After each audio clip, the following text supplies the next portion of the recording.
As cartas que ela nunca enviou. Pode uma mulher construir toda a sua vida sobre uma mentira dita por amor e, ainda assim, merecer ser amada de volta? A arquivista chegou a Viena no outono de 1961, 2 semanas depois de o muro ter sido erguido em Berlim e 3 dias antes de encontrar a primeira carta. Tinha vindo para o arquivo estatal austríaco com uma bolsa de 6 meses, encarregada de catalogar uma coleção de correspondência pessoal não reclamada, apreendida a famílias judias durante a guerra, cartas que não tinham chegado a lado nenhum, vistas por ninguém durante quase 2 décadas. Era precisa, silenciosa e deliberada em tudo o que fazia, e preferia a companhia do papel à companhia das pessoas. Não era timidez. Era armadura. Tinha crescido numa pequena cidade da Boêmia, filha de um relojoeiro, e aprendera cedo que os sentimentos, como os relógios, funcionam melhor quando ninguém mexe no mecanismo. O historiador chegou ao mesmo arquivo numa manhã de terça-feira, a cheirar a tabaco e a transportar uma pasta fechada com uma tira de cor porque o fecho se tinha partido e ele não se dera ao trabalho de o arranjar.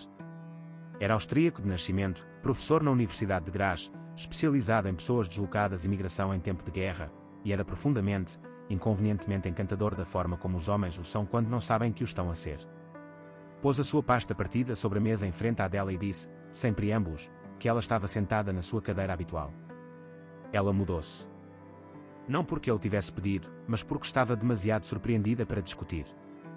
Trabalharam na mesma sala durante uma semana antes de trocarem algo para além de frases educadas e profissionais. O arquivo impunha silêncio, e ambos, à sua maneira, estavam gratos por isso. Mas o papel queria conversa. Ela encontrou uma carta na coleção de uma mulher em Praga dirigida a um homem em Budapeste, datada de 1939, descrevendo um mercado de inverno e um par de luvas compradas para alguém que nunca as receberia. Deixou-a do lado dele da mesa com uma nota na sua caligrafia precisa, isto pertence à sua secção. E ele devolveu-a com uma nota na sua letra solta e desordenada, acho que não pertence a secção nenhuma. Acho que é apenas triste. Depois disso, falaram. A dificuldade não era falarem. A dificuldade era sobre o que falavam, e a rapidez com que passou das cartas para eles próprios, da história para o presente, do profissional para o pessoal, da forma como a intimidade avança quando 2 pessoas estão simultaneamente solitárias e brilhantes e presas na mesma sala fria durante 8 horas por dia. Em novembro, estava a almoçar com ele. No final de novembro, já se ria de coisas que ele dizia antes de terminar de as dizer. Em dezembro, estava apaixonada por ele, o que reconheceu com a mesma certeza calma e clínica que aplicava a tudo, e que a aterrorizava por completo. Estava noiva de um homem em Praga. Não de uma forma vaga e em ruínas de um acordo implícito. Estava formal, específica e recentemente noiva de um engenheiro estrutural que conhecia há 4 anos, um homem bom e estável que a tinha pedido em casamento em setembro, 2 semanas antes de partir para Viena, e a quem dissera que sim porque acreditava, na altura, que a bondade e a estabilidade eram o que queria. O seu anel estava no bolso do casaco. Tinha-o tirado quando chegou, dizendo a si própria que era para o proteger, dizendo a si própria que não significava nada. Era a mentira central dos 3 meses seguintes. Não contou ao historiador sobre o noivado. Disse a si própria que não havia nada a contar. Eram colegas. Eram amigos. Ela ainda não estava a fazer nada de errado. Estes eram os argumentos que fazia à noite no seu quarto arrendado, deitada sem conseguir dormir, a ouvir os elétricos na Ringstrasse. Mas ela sabia, num lugar honesto por baixo dos argumentos, que o silêncio é um tipo de mentira em si mesmo, e que estava a construir algo com o historiador que não poderia sobreviver quando a verdade surgisse mais tarde, sob a forma de uma surpresa. Ele apaixonou-se por ela mais lentamente, o que quer dizer que não o reconheceu até já o ter completamente ocupado. Primeiro notou que trabalhava melhor quando ela estava na sala. Depois, que trabalhava pior quando ela não estava. Depois ainda, que tinha começado a chegar mais cedo todas as manhãs, não porque o arquivo abrisse mais cedo, mas porque ela chegava cedo, e os 40 minutos antes de os outros investigadores chegarem, quando eram apenas os 2 e a pálida luz do inverno vienense e um termos de café que ela trazia do seu apartamento, tinham-se tornado a parte de cada dia pela qual ele média tudo o resto. Disse-lhe, numa tarde fria de janeiro, que achava que os 2 deviam jantar. Não como colegas. Disse-o a olhar para a mesa, depois levantou os olhos, e a sua expressão era tão cuidadosa e tão esperançosa que ela sentiu a mentira que carregava como um peso físico, a pressionar contra o externo. Ela disse que sim. Jantaram num pequeno restaurante perto do Nessmarkt, onde as mesas tinham toalhas vermelhas e o dono o conhecia pelo nome. Falaram durante 3 horas. Ele acompanhou a casa através da neve e parou à porta do prédio dela e disse, no tom mais formal e sério, que não era o tipo de homem que fazia isto levianamente. Ela não soube o que fazer com essa informação. Queria chorar. Sorriu em vez disso. Beijou. E depois subiu para o seu apartamento, sentou-se na beira da cama ainda com o casaco vestido e percebeu que não podia continuar. Nessa noite escreveu 2 cartas. A primeira foi para o engenheiro em Praga, e foi a carta mais honesta que alguma vez escreveu, e foi devastador escrevê-la. Disse-lhe que lamentava. Disse-lhe que tinha feito uma promessa que não era capaz de cumprir, e que o sabia há mais tempo do que tinha admitido a si própria, e que ele merecia mais do que uma mulher que precisava de se convencer a amá-lo. Disse-lhe que o anel estava no bolso do casaco, e que lá estava desde setembro. Não lhe falou do historiador. A segunda carta não a enviou. A segunda carta era para o historiador, e escreveu-a porque não conseguia dizer em voz alta o que nela estava. Disse-lhe sobre o noivado. Disse-lhe que o tinha escondido. Disse-lhe que esse esconder tinha sido uma forma de cobardia de que se envergonhava, e que ele devia saber toda a verdade antes que algo avançasse mais, e que ela compreenderia se esse conhecimento mudasse a forma como ele a via. Leu-a 2 vezes, fechou-a e colocou-a na gaveta ao lado da cama. De manhã, foi ao arquivo. Planeava contar-lhe. Planeava simplesmente dizê-lo, de forma direta, sem a carta, que já tinha servido o seu propósito ao ajudá-la a organizar os pensamentos. Mas quando chegou, ele não estava na sua mesa habitual. Estava, em vez disso, uma colega dele da universidade, uma mulher de casaco de lã, que disse que o historiador tinha sido chamado a regressar a Graz com urgência. Um assunto relacionado com a sua posição académica. Tinha partido nessa mesma manhã. Tinha deixado um bilhete. O bilhete dizia: "Lamento sair sem aviso. Espero que saibas o que os últimos meses significaram para mim. Escreverei." Ele não escreveu. Ela esperou 6 semanas.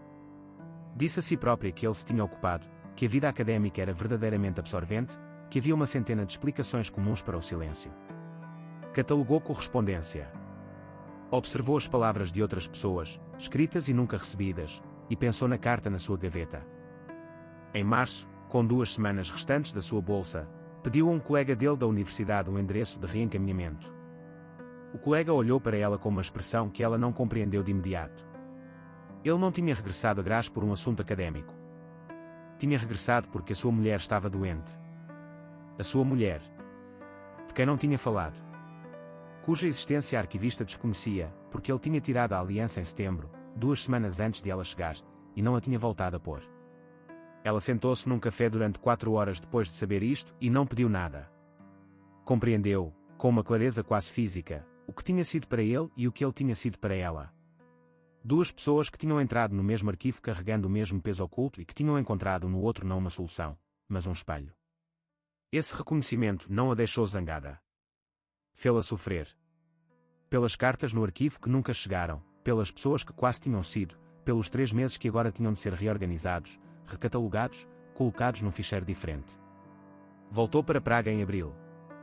Não lhe escreveu. Não tinha nada a dizer que ele já não soubesse. 4 anos passaram. Aceitou um lugar no Museu Nacional. Construiu uma vida tranquila e específica, cheia de documentos de outras pessoas, da história de outros. Não era infeliz. Era cautelosa. Na primavera de 1965, recebeu uma carta. A caligrafia era solta e desordenada e ela reconheceu-a antes mesmo de virar o envelope. A mulher dele tinha morrido no outono anterior, após uma longa doença. Tinha passado o tempo entretanto, escreveu, a tentar determinar se tinha o direito de a contactar. Concluíra que não tinha esse direito, mas que o faria de qualquer modo, e que ela devia sentir-se completamente livre para deitar fora a carta. Disse-lhe que soubera, quando deixou Viena, que ela estava a esconder algo, porque ele estava a esconder o mesmo, e que essa tinha sido a desonestidade fundamental daqueles meses, e que lamentava. Disse-lhe que tinha pensado no arquivo todos os dias durante 4 anos. Disse-lhe que aqueles 40 minutos de manhã, antes de os outros investigadores chegarem, tinham sido os 40 minutos mais felizes da sua vida adulta, e que tinha consciência de como isso soava, e que, ainda assim, era verdade. Disse-lhe que não estava a pedir nada. Disse-lhe que só queria que ela soubesse que não tinha desaparecido por ela não ter importância. Ia a Praga em junho, para uma conferência. Se ela quisesse tomar café, estaria na Biblioteca Municipal no dia 14, às 10 da manhã. Se ela não aparecesse, compreenderia, e não voltaria a escrever. Ela leu a carta 2 vezes. Colocou-a na gaveta ao lado da carta que nunca tinha enviado. Na noite do dia 13, tirou as 2 cartas. Leu a dele novamente. Depois leu a sua, a de 1962, a do noivado, da aliança e da cobardia de que se envergonhava.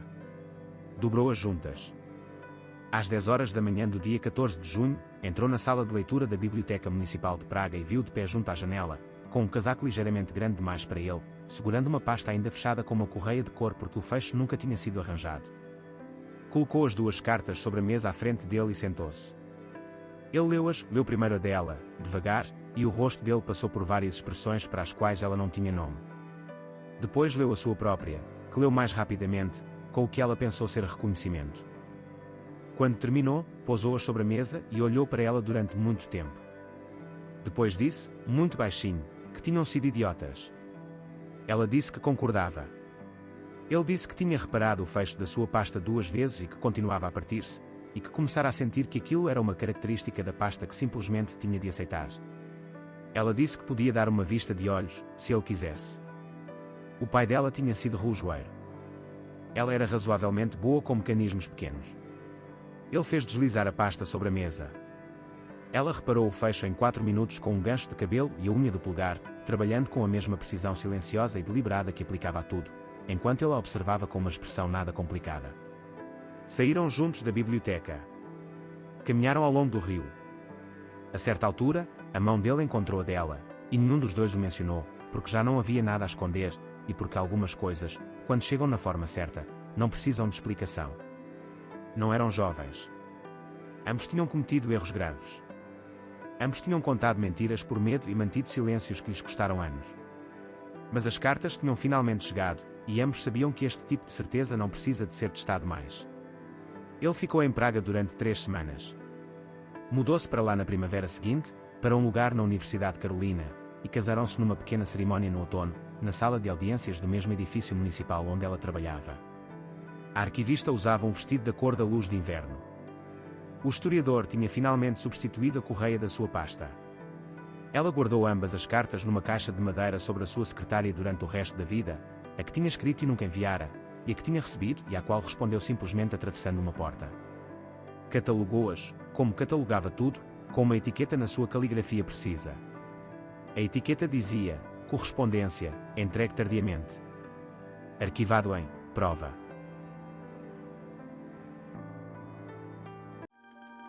Gostou da história de hoje? Fique connosco só mais um instante.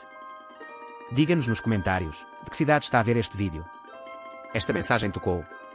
E se tiver ideias para novas histórias, partilhe, a sua sugestão pode tornar-se o próximo vídeo. Deixe um gosto se esta mensagem teve significado para si. Subscreva o canal para não perder os próximos vídeos. Se acha que alguém poderá gostar desta mensagem, partilhe. E se quiser apoiar o canal, veja os links na descrição. Alguns são links de afiliado, o que nos ajuda sem qualquer custo adicional. Muito obrigado por estar connosco. Até ao próximo vídeo.